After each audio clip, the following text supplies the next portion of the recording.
안녕하세요. 결혼 생활을 하면서 수많은 일을 겪게 된 30대 주부입니다. 전 결혼한 이후 정말 행복 그 자체였어요. 시부모님이 정말 좋으신 분이라서 시집살이 이런 거 전혀 모르고 살았습니다. 근데 저에게 형님이 생긴 순간부터 저의 행복이 한순간에 사라지게 됐습니다. 저의 속사정을 마음 편히 터놓고 말할 곳이 없어서 사연 보내기로 마음먹었어요. 결혼 생활을 하게 되면 아무래도 제일 의지되는 사이가 바로 동서지간이라고 하잖아요. 제 친구들 얘기 들어보면 며느리 마음은 며느리가 제일 안다고, 형님이나 동서가 자기 자신 마음을 제일 잘 알아준다고 하더라고요. 게다가 이것저것 챙겨주는 것도 많아서 결혼하고 난 이후 남편 말고 제일 많이 의지되는 사람이 동서지간이라고 들었어요. 전 결혼하고 나서 형님이 없었어요.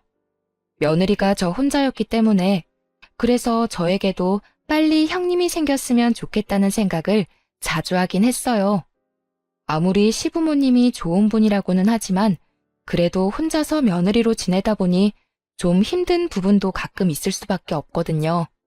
집안 행사가 있으면 며느리가 저 혼자라서 그걸 모두 감당하기에 약간 어려움이 있거든요.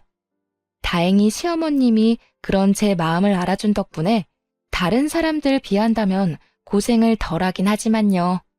그래도 속으로 빨리 형님이 생겼으면 하는 마음이 늘 있었는데요. 제 남편에게는 연년생 형 한 명이 있어요. 근데 그런 아주버님보다 동생인 제 남편이 먼저 결혼하게 됐었는데요. 아주버님은 원래 결혼 생각이 전혀 없었던 비혼주의자였기 때문에 형이 결혼을 먼저 해야 한다는 그런 거 전혀 신경 쓰지 말고 마음 편히 우리 보고 결혼하라고 하더라고요. 저희 시부모님의 제일 걱정거리가 장남은 대체 언제 결혼하나 이건데요. 그 정도로 결혼할 마음이 전혀 없어 보였죠. 제가 몇 번 주선 자리를 만들었는데도 끝까지 마음이 바뀌지 않았어요. 요즘 같은 시대에 비혼주의자가 많다고 해도 시간이 지나면 결혼 생각이 바뀌지 않을까 기대했는데 저희 부부가 결혼한 지 6, 7년이 된 상태에서도 결혼 소식이 들리지 않았어요. 그래서 정말 결혼 안 할 생각인가 보다. 이 집안 며느리는 나 혼자겠구나. 아쉬운 마음이 들었는데 그 생각을 한 지 얼마 안 되어서 갑자기 아주버님께서 결혼하겠다고 하시더라고요. 그래서 저를 포함한 시댁 식구들 전부 집에 경사 났다면서 엄청 좋아했어요. 이제 나에게도 남편이 아닌 의지하고 친구처럼 지낼 형님이 생기는구나 좋아했었는데 저의 꿈이 한순간에 무너졌어요. 아주버님께서 결혼 허락을 받기 위해 시부모님 댁에서 다 같이 모인 적이 있어요. 근데 전 형님의 얼굴을 보자마자 얼굴이 썩 굳었습니다. 형님도 마찬가지로 분명 저를 보고 많이 놀란 눈치더라고요. 그 이유는 형님이 저의 고등학교 동창이기 때문인데요. 고등학교 동창이면 오히려 좋은 거 아닌가? 그런 생각 당연히 들 수 있습니다. 근데 좋아할 만한 사이가 아니기 때문인데요. 형님과 전 같은 고등학교 같이 나온 동창이지만 저와 전혀 친하지 않았고 오히려 앙숙이었어요. 그 이유는 형님께서 저의 친한 고등학교 친구를 심하게 왕따시켰던 주동자였기 때문인데요. 지금도 여전히 친한 제 친한 친구를 정말 심하게 괴롭혔답니다. 요즘 학교폭력 주제를 다룬 드라마 덕분에 학폭에 대한 관심이 많이 생겼잖아요. 그만큼 학교폭력에 대한 경각심도 생겼고요. 형님은 고등학교 시절 제 친구에게 했던 행동들은 정말 끔찍했어요. 양동이에 물을 담아서 제 친구에게 뿌린 적이 한두 번이 아니고 체육 시간에 입어야 할 체육복을 모두 찢는 일도 서슴없이 해왔던 아주 나쁜 친구였습니다. 결국 지친 제 친구는 졸업을 앞뒀음에도 다른 학교로 전학 갔어요. 다행히 그런 제 친구를 받아준 학교가 있었고요. 제 친구가 전학 간 이후로 다른 친구를 괴롭히는 건 아닐까 걱정이 많았었지만 그 당시 졸업을 곧 앞두고 있던 때라서 다른 친구를 괴롭히거나 하지 않았어요. 전 그런 형님의 과거를 모두 알고 있는 사람이기 때문에 이 결혼을 하게 가만히 둘 수가 없겠더라고요. 시부모님은 당연히 그런 형님의 정체를 모르다 보니 너무 좋아하시더라고요. 형님도 마찬가지로 예전 모습이 생각나지 않을 정도로 여우처럼 콧소리를 내며 애교를 부리더라고요. 아무래도 잘 보여야 하기 때문이겠죠. 전 잠깐 시간이 날 때 그런 형님을 따로 불러서 얘기했습니다. 오랜만이다. 너가 규환 씨 동생 와이프일 거라고는 생각지도 못했었는데, 너가 이제 내 동서가 되는 건가? 아무래도 고등학교 친구가 가족이 되는 거라서 좀 편하겠다. 앞으로 잘 부탁한다. 너 정말 이 결혼할 생각이야? 왜 하필 내 아주버님이랑 결혼하는데? 너 우리 아주버님 아니더라도 결혼할 사람 충분히 많잖아. 그러니까 당장 헤어져. 너가 뭔데 헤어지래? 너 혹시 예전에 내가 너 친구한테 했던 행동들 때문에 그러는 거니? 그게 언제적 일인데 그 일로 결혼하지 말라는 거냐? 그리고 내가 너 괴롭힌 것도 아닌데 왜 너가 흥분하고 그래? 오바 좀 하지 마. 너도 알고 있네. 너가 내 친구한테 잘못한 짓들 말이야. 그럼 아주버님한테 다 말해도 되는 거네? 알겠어. 너가 그렇게 당당하면 내가 솔직하게 말해도 크게 문제될 것도 없겠다. 야, 너 진짜 말할 생각은 아니지? 이 결혼 못하게 되면 내가 조용히 넘어갈 것 같아? 너 그 입 조심해. 너 때문에 이 결혼 못하게 되면 내가 너 죽일 거야. 알겠어? 형님은 자기 결혼 망치면 절 죽이겠다는 말도 서슴없이 했어요. 그래도 전 이 사실을 가족들에게 알려야 되겠다는 마음을 굳게 먹었고 제 남편에게 먼저 말해야 되겠다고 생각하게 됐습니다. 자기야, 있잖아. 당신한테 할 얘기가 있어. 형님들 분과 관련된 이야기야. 어? 무슨 얘기? 사실 형님들 그 사람이랑 나랑 같은 고등학교 동창이거든? 근데 그 사람 내 친구 왕따 당하게 만든 주동자야. 그것도 아주 심한. 그래서 난 그 여자랑 아주버님이랑 결혼 절대 안 했으면 하거든? 며칠 전에 아주버님이 결혼 허락 받겠다고 왔었던 날 기억하지? 그날 내가 그 여자한테 따로 결혼 안 했으면 한다고 말했더니 이 결혼 방해하는 순간 나 죽이겠다는 말도 했어. 내가 오지랖 부린다는 것쯤 충분히 알겠는데 이제까지 걔가 내 친구한테 해왔던 행동들 내가 전부 봤던 사람이다 보니 이 결혼 안 했으면 해. 사람은 쉽게 변하지 않는다고 하잖아. 그렇게 못된 애가 아무리 개가천선했다고 해도 언제 또다시 본 모습으로 돌아갈지도 모르는 거고. 당신 생각은 어때? 정말이야? 아무리 과거라고 해도 그런 과거를 갖고 있는 사람이면 나도 반대야. 언제 다시 돌변할지도 모르는 거고. 당신은 그냥 모른 척하고 가만히 있어. 내가 엄마랑 형한테 따로 말해볼게. 부탁할게. 나 그 여자가 내 형님이 되는 꼴 절대 못 봐. 그 사람이 내 형님이 된다면 평생 아주버님 보기도 싫을 것 같아. 남편은 저에게 따로 얘기를 듣고 저와 같이 이 결혼에 대해 반대를 심하게 했어요. 그래서 남편은 아주버님과 어머님께 따로 이 사실을 말하게 됐는데요. 어머님은 팔짝 뛰며 이 결혼 반대라며 화를 내셨다고 해요. 학교 폭력이 얼마나 나쁜 짓인데 그런 짓을 했던 여자는 우리 집안 식구가 될 수 없다면서 결사 반대를 하셨습니다. 근데 정작 아주버님의 의견은 달랐어요. 그건 그냥 과거일 뿐이라고. 지금은 성인이고 그 일에 대해서 충분히 반성하고 있을 거라고 하더군요. 남편과 시어머님이 크게 반대를 했음에도 결국 아주버님은 결혼을 그대로 진행했습니다. 그리고 아주버님은 본인이 형님의 학교 폭력에 대한 이야기를 알고 있다는 것을 끝까지 모른 척 하더라고요. 자신이 이 사실을 알고 있다는 걸 형님이 알게 되면 괜히 저한테 불똥이 튀기지 않을까 싶다면서요. 전 앞으로 그 여자한테 형님이란 호칭을 써야 한다는 것부터가 마음에 들지 않았습니다. 시어머님은 제가 걱정이 됐는지 가족들 있는 앞에서만 형님이라 부르고 뒤에서는 편하게 이름을 부르든 말든 크게 신경 쓰지 않겠다고 하셨어요. 그렇게 가족들 반대 속에서도 결혼하게 된 아주버님은 입이 찢어져라 너무 좋아하셨어요. 너무 좋았던 나머지 와이프를 아기처럼 대하더라고요. 원래 두 사람은 같은 직장에 다니던 사람인데 결혼한 직후 형님 보고 편하게 집에서 쉬며 지내라고 직장까지 그만두게 했어요. 원래 형님은 전업주부가 꿈이라고 했거든요. 아주버님이 회사에서 나름 연봉이 높은 사람이라서 형님 한 명 일 그만둬도 크게 문제가 될 게 전혀 없거든요. 형님도 그거 노리고 결혼한 눈치였고요. 형님은 일을 그만둔 이후 마치 배짱이라도 된 것처럼 엄청 신나게 노는 눈치였어요.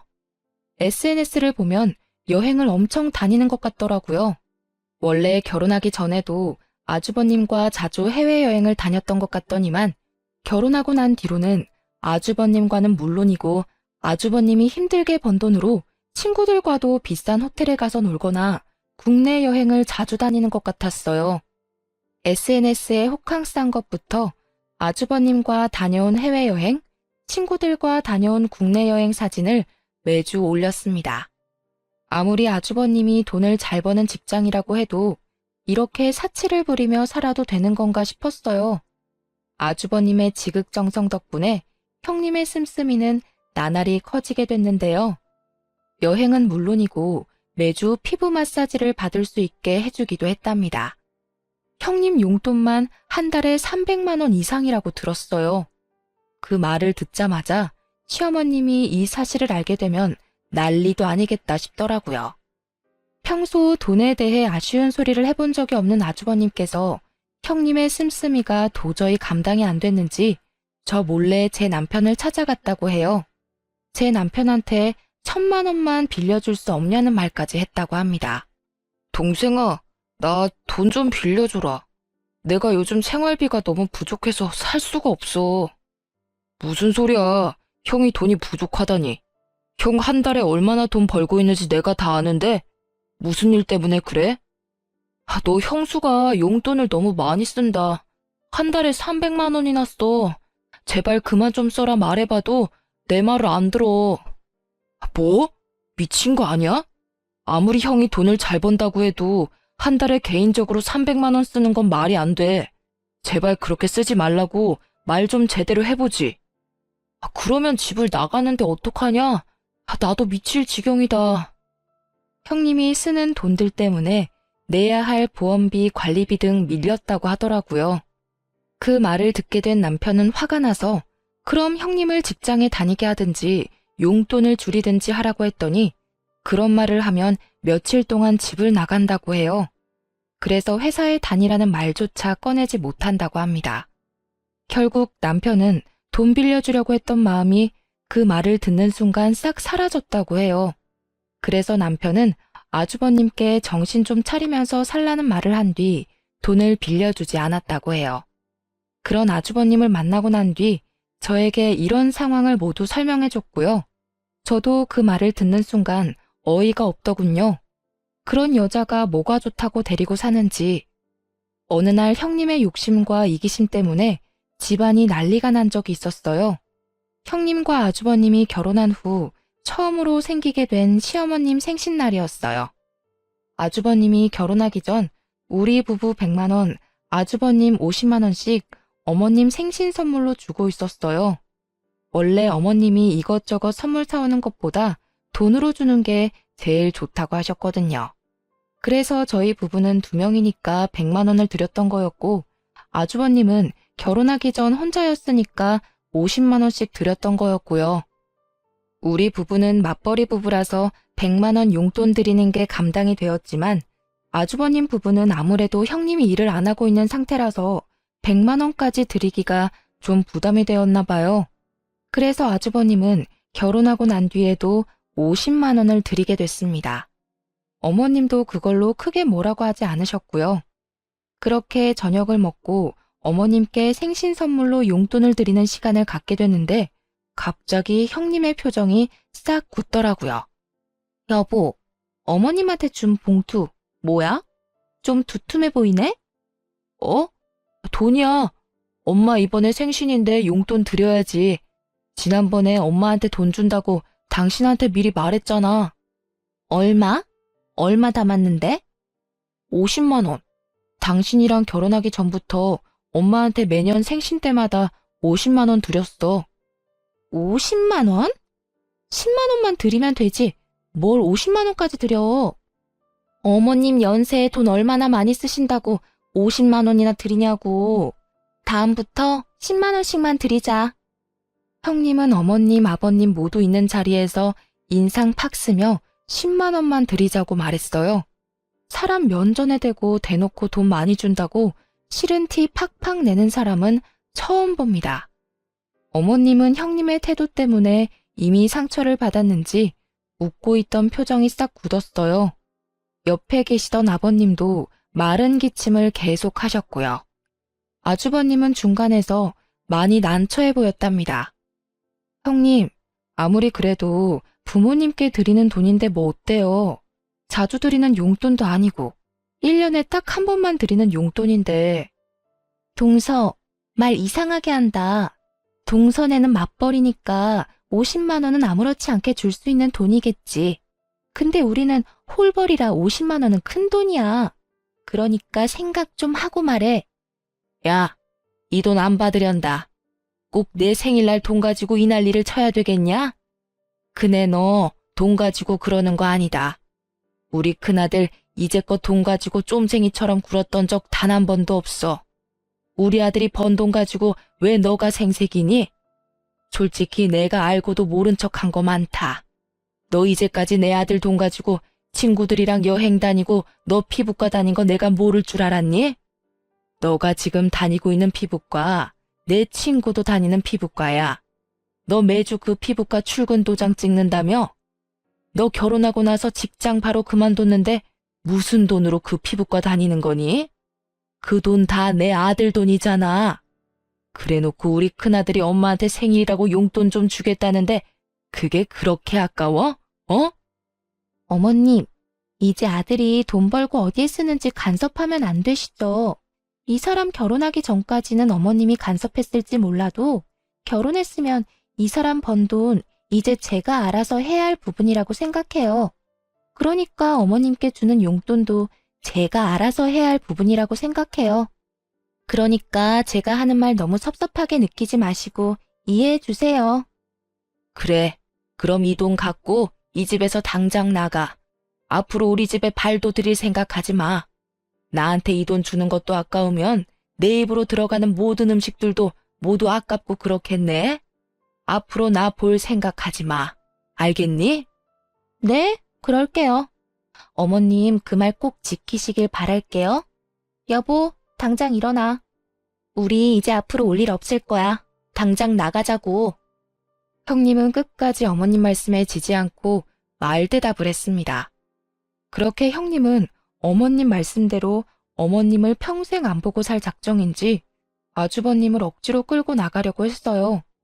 그러던 와중에 형님은 아버님이 제일 아끼는 도자기를 실수로 건드려 깨뜨리고 말았습니다.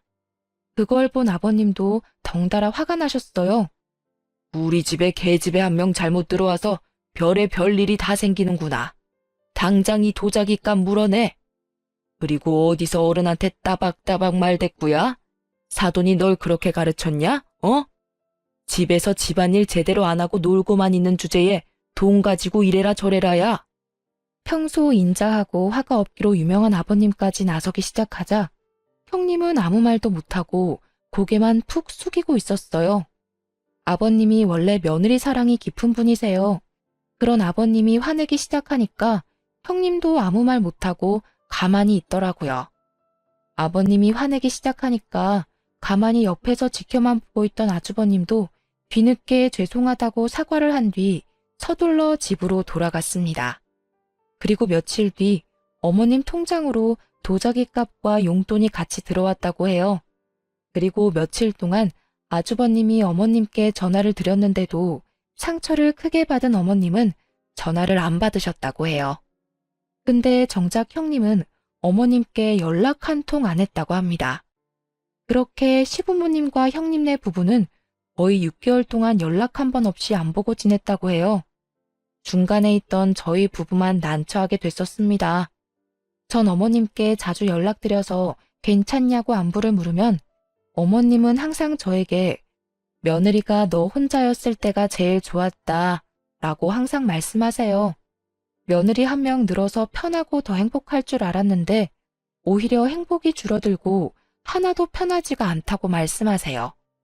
그래도 어머님은 어른답게 두 사람을 모두 용서해 줬어요. 자식 이기는 부모 없다는 말이 있잖아요. 이런 일로 자식과 연을 끊고 살 수 없지 않냐고 두 사람을 모두 용서해 줬습니다. 어머님이 먼저 연락을 하니 그제야 형님은 죄송하다는 말 딱 한마디만 하고 더 이상 말하지 않았다고 해요. 어머님은 그것조차 마음에 들지 않았지만 그냥 넘어가기로 했다고 합니다. 형님이 이렇게 몰상식한 행동을 하다 보니 어머님과 아버님께서 형님에게만 비밀로 하게 된 부분이 있어요. 그건 바로 시부모님께서 굉장한 부를 갖고 있다는 건데요. 우선 시어머님은 주식과 부동산에 대해서 지식이 엄청난 분이라서 현금이 굉장히 많으신 부자였어요. 원래 기존에 저축을 잘하신 편이기도 하지만 그 돈을 불리기 위해서 부동산과 주식 공부를 엄청 했다고 합니다. 그리고 시아버님은 땅과 건물이 굉장히 많으세요. 원래 시아버님 집안 대대로 엄청난 부자라고 해요. 그래서 대대로 물려받은 건물과 땅이 엄청 많다고 들었습니다. 그걸 잘 유지해온 시아버님도 대단하시죠. 건물, 땅, 현금이 많은 시부모님은 돈이 많다는 걸 티를 내지 않으세요. 오히려 엄청 검소하게 사시는 편인데요. 그래서 연식이 오래된 빌라 20평대에 살고 있을 정도였어요. 저도 처음에 시부모님을 뵀을 때 돈이 많은 분들이라고 생각하지 않았어요. 특히 시어머님은 중요한 자리에 갖고 나갈 명품백 딱 하나만 갖고 계실 정도예요. 금반지, 금목걸이도 오래전에 맞춘 거 하나 빼고 없더라고요.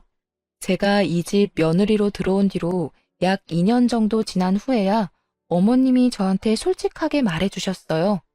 어머님과 아버님은 내 사람이 되어야 본인들이 돈이 많다는 걸 알리는 편이랍니다. 남편과 아주버님께도 절대 자신들이 돈이 많다는 걸 어디에도 알리지 말라고 당부했다고 해요. 이 많은 돈들 유산으로 받고 싶다면 말이에요. 시어머님께서 저한테도 당부했습니다. 제가 며느리로서 너무 잘하고 있고 이제 자신의 가족이 될 것 같아서 솔직하게 말했지만 이 사실 어디에 가서도 말하면 안 된다고 강조하셨어요.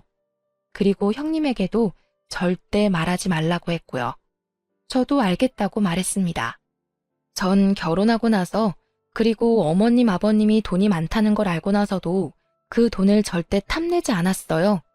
어머님과 아버님도 돈이 많다는 사실을 알고 나서도 제가 크게 변하지 않았다는 게 마음에 든다고 하셨고요. 어머님은 형님이 큰 며느리로서 잘한다면 본인이 돈이 많다는 사실을 솔직하게 터놓고 싶었다고 하시지만 어머님이 봤을 때 형님이 워낙 돈을 좋아하고 본인에게 잘하는 것 같지 않아서 솔직하게 말하고 싶지 않다고 하셨어요. 그래서 저도 형님께 굳이 알릴 필요까진 없을 것 같다고 말하기도 했고요. 형님 성격상 분명 어머님, 아버님이 돈이 많다는 걸 알게 되면 태도가 180도 바뀔 게 분명하거든요. 그러던 어느 날 일 하나가 크게 터지게 됐었는데요. 어머님이 결혼식을 가야 할 때였어요. 시부모님과 가까운 친척 한 분이 계세요. 그분의 자녀가 결혼한다고 해서 시부모님이 같이 결혼식을 다녀온다고 했고요. 어머님이 아무래도 현금이 많으신 분이기도 하고 가까운 사람들한테는 돈을 절대 아끼지 않으세요. 그래서 가까운 친척의 자녀 결혼식에 간다고 했을 때 축의금만 무려 300만 원을 낸다고 준비했다고 들었고요. 결혼식 전날에 미리 300만 원 현금을 봉투에 담아서 준비했다고 하는데요. 그리고 잠시 외출을 하게 됐는데 그날 저녁에 봉투에 담아둔 축의금 300만 원이 갑자기 사라졌다고 하더라고요. 그래서 그날 어머님께 급하게 전화가 왔었어요. 300만 원이 없어졌다고요. 저와 남편, 시아버님까지 그 돈에 대해 전혀 모르고 있다고 말했었고요. 그래서 어머님은 일단 급하게 300만 원을 통장에서 인출하여 결혼식에 갔다고 했어요. 어머님은 300만 원이 갑자기 사라지자 결혼식에 간 당일 하루 종일 기분이 좋지 않았다고 해요. 결혼식을 다녀오고 난 뒤 어머님은 집에 있는 CCTV를 돌려봤다고 해요. 전 어머님 집에 CCTV가 있는 줄은 꿈에도 몰랐어요. 어머님 집 현관문 앞에 CCTV가 설치되어 있었다고 해요. 아무래도 집에 현금이 많은 편이라서 집 앞에 CCTV가 필수라고 하더라고요. 그 대신 CCTV를 설치한 사실을 모두에게 알리지 않았었고요. 어머님은 CCTV를 돌려봤다고 하는데 어머님은 CCTV 영상을 보자마자 경악을 금치 못했다고 합니다. 축의금을 가져간 범인은 바로 형님이기 때문인데요. 축의금이 사라진 날 형님이 급하게 돈 봉투를 가지고 나가는 게 영상에 모두 담겼다고 해요. 그 영상을 보게 된 시댁은 난리가 났습니다. 그리고 형님은 이번에만 돈을 훔쳤던 게 아니라 이제껏 어머님의 돈을 조금씩 티 안 나게 가져가서 쓰고 있던 거였어요. 어머님 집에 갈 때마다 어머님 서랍 안쪽에 현금이 많다는 걸 우연히 확인했던 형님께선 조금씩 가져갔던 거였더라고요. 어머님은 돈이 조금씩 사라지고 있다는 걸 이미 눈치챘었지만 크게 터치하지 않았다고 해요. 근데 이번에 영상으로 모든 걸 알게 된 어머님은 가만히 있으면 안 되겠다 생각했다네요. 계산해보니 형님이 가져간 돈만 무려 1,000만 원이 넘는다고 합니다. 이 사실에 대해 전부 알게 된 어머님은 그날 당일 형님네 부부와 저희 부부를 모두 호출했어요. 아무것도 모르고 있는 형님의 표정은 순진무구했었는데요. 어머님은 그런 형님을 보자마자 뺨을 때리셨어요. 우리 집에 도둑년을 뒀었네. 너 이제까지 내 돈 조금씩 가져갔었더라. 근데 겁도 없이 이젠 대놓고 300만 원 담긴 돈 봉투를 그냥 가져가? 너가 사람이니? 어떻게 그걸... 어머님 죄송합니다. 제가 죽을 죄를 졌어요. 제가 돈이 너무 급한 나머지 잠깐 미쳤나 봐요. 어디 할 짓이 없어서 너 시엠이 돈을 훔쳐. 당장 그 돈 돌려놔. 알겠어? 이제껏 이딴 년을 내 큰며느리라고 생각하며 살아왔더니 내가 미쳤지. 더 길게 생각할 것도 없다.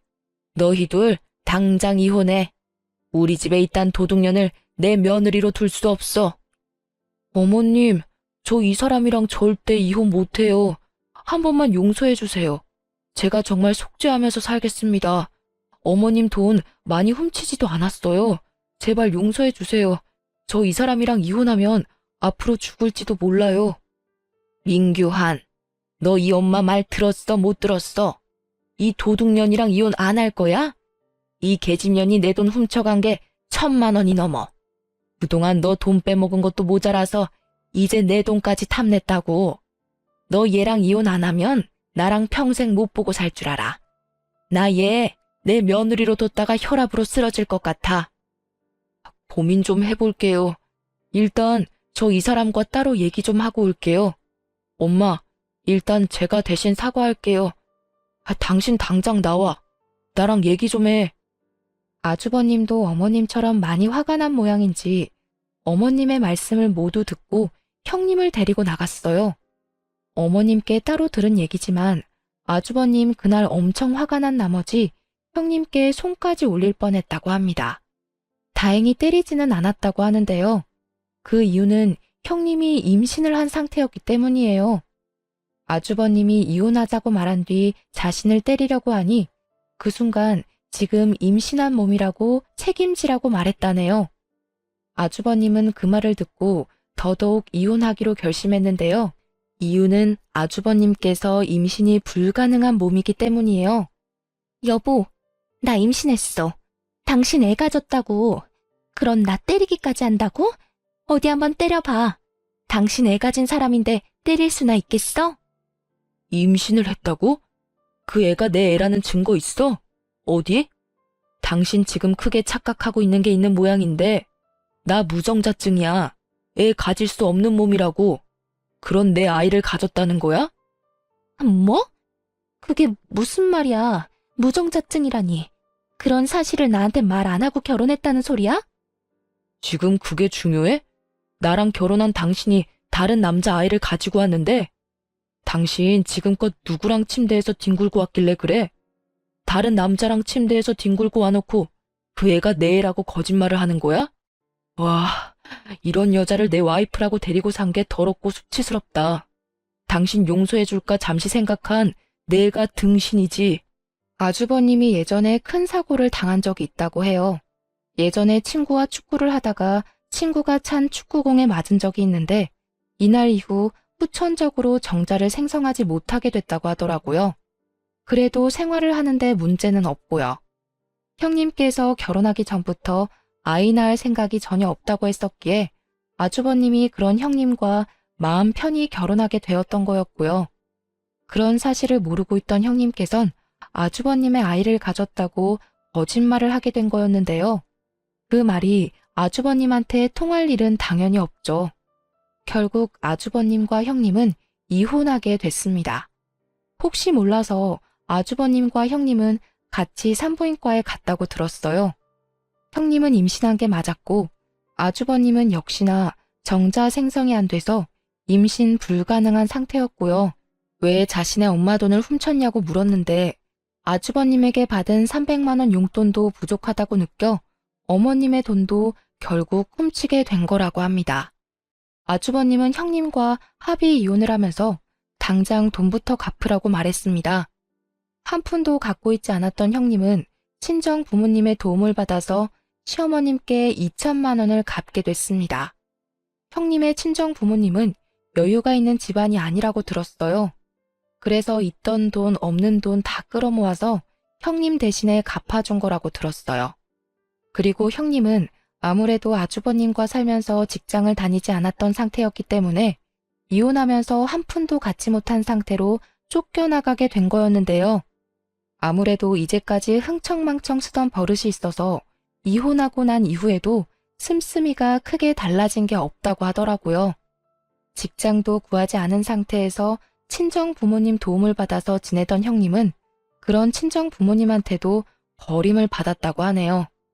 아무래도 친정 부모님도 형편이 좋지 못하다 보니 씀씀이가 큰 형님을 감당하기에 어려움이 있었죠.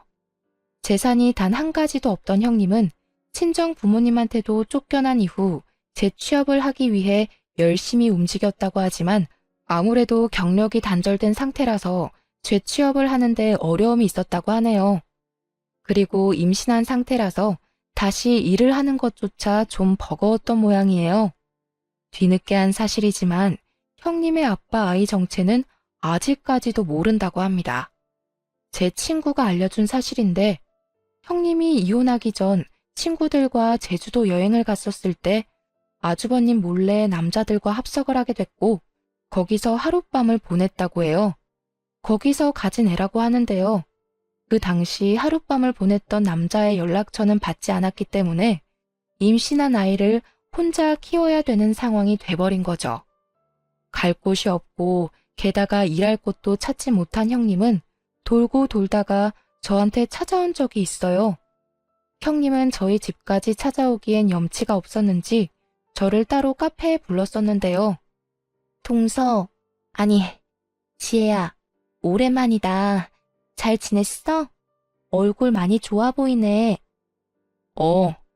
너가 알아서 우리 아주버님과 이혼해준 덕분에 요즘 살맛이 나네. 무슨 일로 불렀어?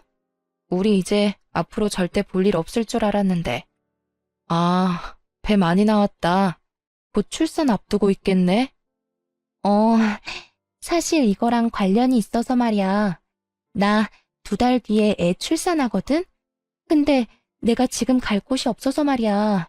애 나오면 산후조리도 해야 하고 그래야 하는데 내가 지금 마땅히 지낼 곳이 없어서 그 의한테 전화하고 싶어도 내가 그럴 염치가 없어서 혹시 너 돈 좀 있으면 빌려줄래?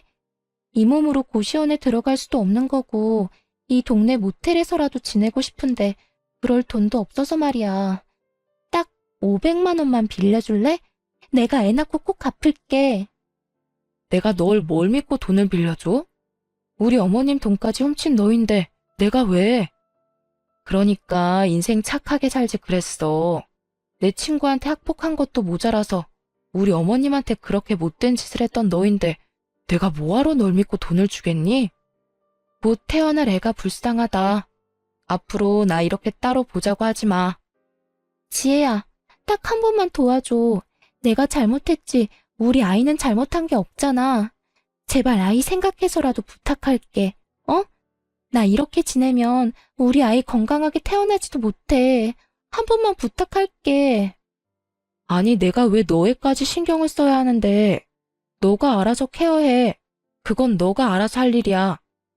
내가 아무리 잘못 살았다고는 하지만 우리 애가 무슨 죄야. 제발 도와줘. 전 형님한테 돈을 빌려주지 않았습니다. 동창들 얘기 들어보니까 고등학교 친구들한테 돈을 빌리기 위해 다 연락을 돌렸더라고요. 형님과 같이 여행 다녔던 친구들조차 그런 형님과 손절했다고 하더라고요. 형님이 아주버님과 결혼할 때나 좋은 친구였지 이혼하고 나서 땡전 한 푼 없는 형님과 어울려 다니고 싶지 않다고 버렸다고 하더라고요.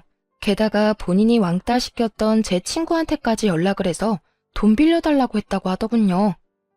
양심도 없는 년, 너 지금 꼴이 얼마나 우습고 못났는지 알고 있니? 곧 태어날 애 생각하는 사람이라면 안 태어나게 해주는 게 제일 좋을 거야. 너 같은 엄마 밑에서 뭘 보고 자라겠냐? 너 지금 말이면 다야? 돈 빌려주기 싫으면 빌려주기 싫다고만 말해. 그런 악담 내뱉지 말고. 본색 나오는구나. 내가 돈 안 빌려주겠다고 하니까 드디어 본색을 드러내네. 이게 바로 너야. 이런 너 밑에서 애가 뭘 보고 배울 수가 있겠냐고. 너 지금 주위를 봐봐. 너가 지금 이 지경이 되었는데도 도와주겠다는 사람 단 한 명도 없잖아.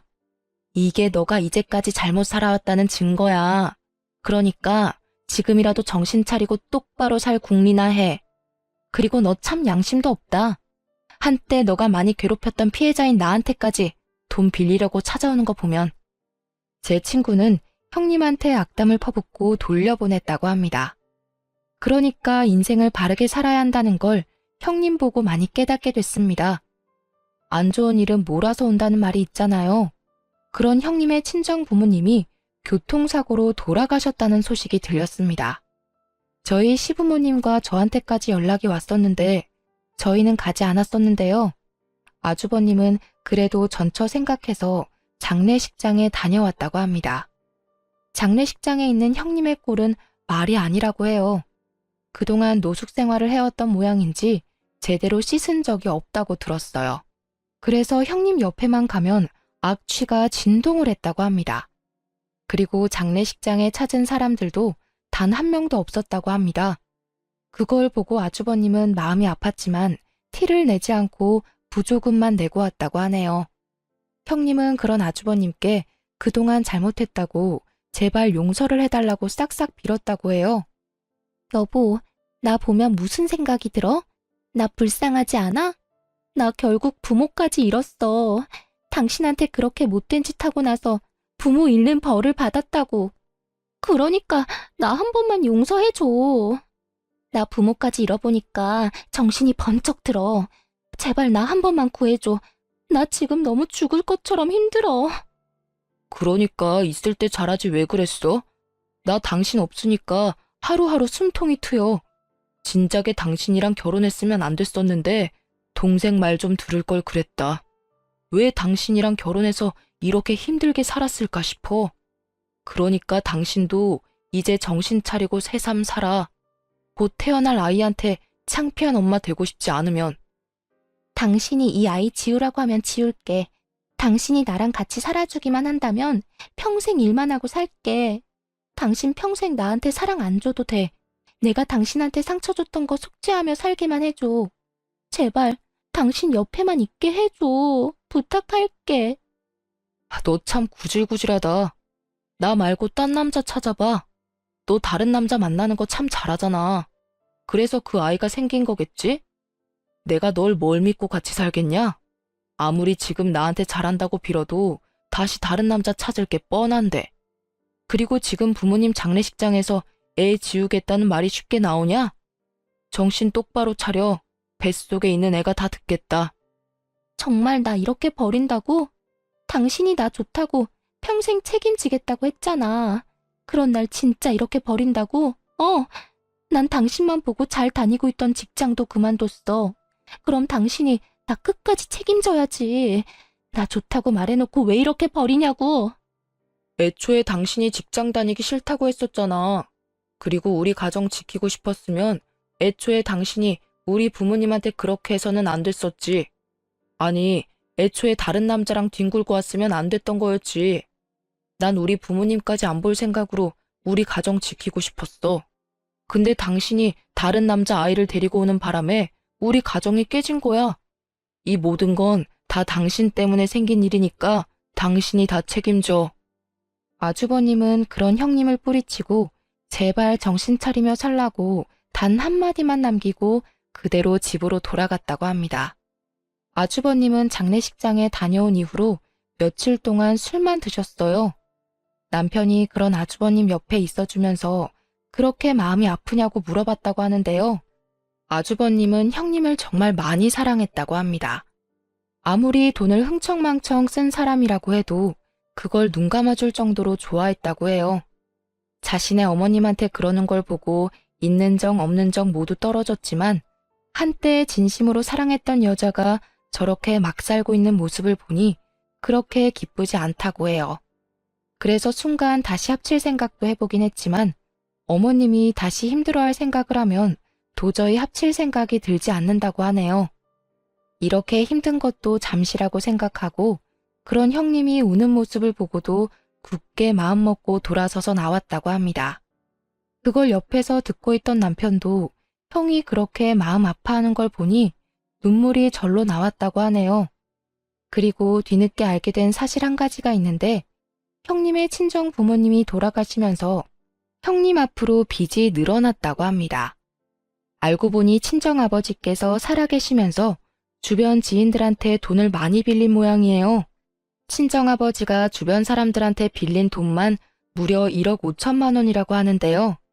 아무래도 형편이 좋지 않다 보니까 돈을 많이 벌기 위해서 고깃집 하나를 운영하려고 했었나 봐요.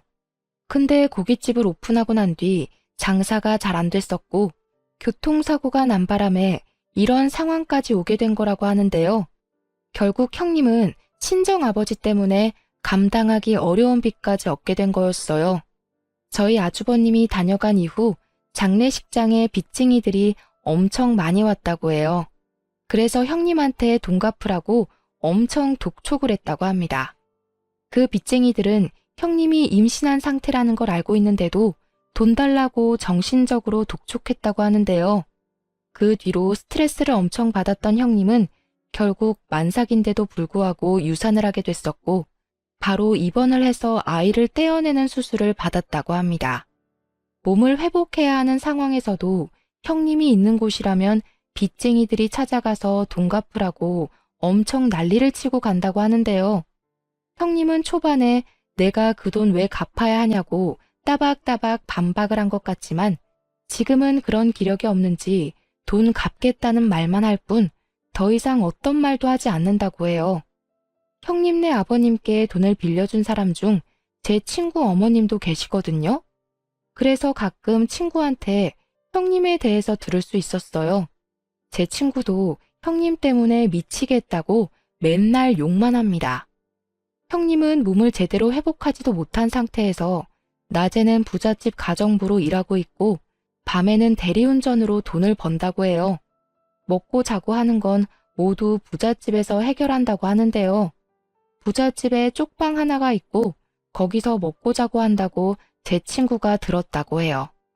가정부로 일하면서 돈을 적게 받지 않는다고 하고요. 그 덕분에 다달이 빚 갚는 건 간신히 해결한다고 하네요. 가정과 친구, 부모, 돈까지 잃게 된 형님은 여전히 우리 아주버님에게 미련을 버리지 못했는지 가끔씩 아주버님께 연락을 한다고 하는데요. 지겨울 정도로 연락을 하는 형님 때문에 결국 아주버님은 번호를 바꿨다고 합니다. 아주버님과 연락이 닿지 않자 저한테까지 연락을 자주 하는데요. 전 그런 형님에게 다시 한 번 더 우리 식구들한테 연락하면 경찰에 신고한다고 말한 뒤 바로 차단했어요.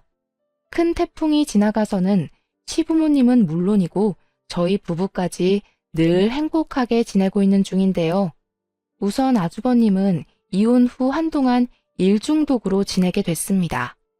아무래도 상처가 컸는지 일에만 집중하시더라고요. 그 덕분에 승진도 빨리 했다네요. 또 일중독에 빠져 살까봐 여자는 여자로 있는 거라며 어머님은 인맥을 총동원해서 참한 여자 한 분을 소개해줬는데요. 그 여자분께서 얼마나 착한지 아주버님이 한 번 이혼한 경험이 있다고 하는데도 만나고 싶다고 말했었다네요. 결국 두 분은 곧 재혼을 앞두고 있습니다. 아주버님도 그 여자분이 정말 마음에 들었는지 매일매일 웃음꽃이 폈답니다. 시어머님도 제대로 된 큰며느리가 들어오게 생겼다면서 정말 좋아하시고요. 새롭게 저의 형님이 돼줄 여자분은 결혼하기 전인데도 불구하고 저와 시어머님께 벌써 잘해주더라고요. 얼마나 좋은 분인지 저희 시어머님과 목욕탕을 다닐 정도라니까요. 그리고 저를 따로 불러서 잘 지내보자고 카페와 맛집을 많이 데리고 가주기도 했어요. 게다가 저한테 자주 용돈과 옷도 사주고 있습니다. 지혜씨, 아니다. 동서라고 불러도 되죠? 저 동서랑 잘 지내고 싶어요. 우리 규환씨가 전에 어떤 사람 때문에 아픔이 있는지 잘 알아요. 그걸 알면서도 우리 규환씨랑 결혼하는 거예요. 그런 아픔을 이겨낼 수 있었던 건 전부 도련님과 동서 덕분이라고 해요. 제가 아직 부족한 부분이 많을 거예요. 그래도 윗사람으로서 열심히 최선을 다할게요. 부족한 부분이 보여도 귀엽게 봐주세요. 형님, 결혼 전부터 이렇게 잘해주셔서 감사해요. 사실 저도 그렇지만 우리 시어머님이랑 아주버님께서 많이 힘들어하셨어요. 이렇게 천사 같은 형님이 생겨서 저도 엄청 기쁘네요. 그보다 우리 어머님 아주버님이 형님 덕분에 많이 행복해하고 있어요. 저야말로 너무 잘 부탁드려요. 새롭게 저희 형님이 돼줄 분께서 이 정도로 성격이 엄청 좋답니다. 그동안 형님 같지도 않은 여자 때문에 스트레스가 엄청 쌓였는데 이젠 저에게 제대로 형님다운 형님이 생긴 것만 같아서 행복해요. 아주버님도 정말 좋아하시고요. 남편과 저는 이번에 아이가 생기게 됐는데요. 임신한 지 약 3달 정도 됐어요.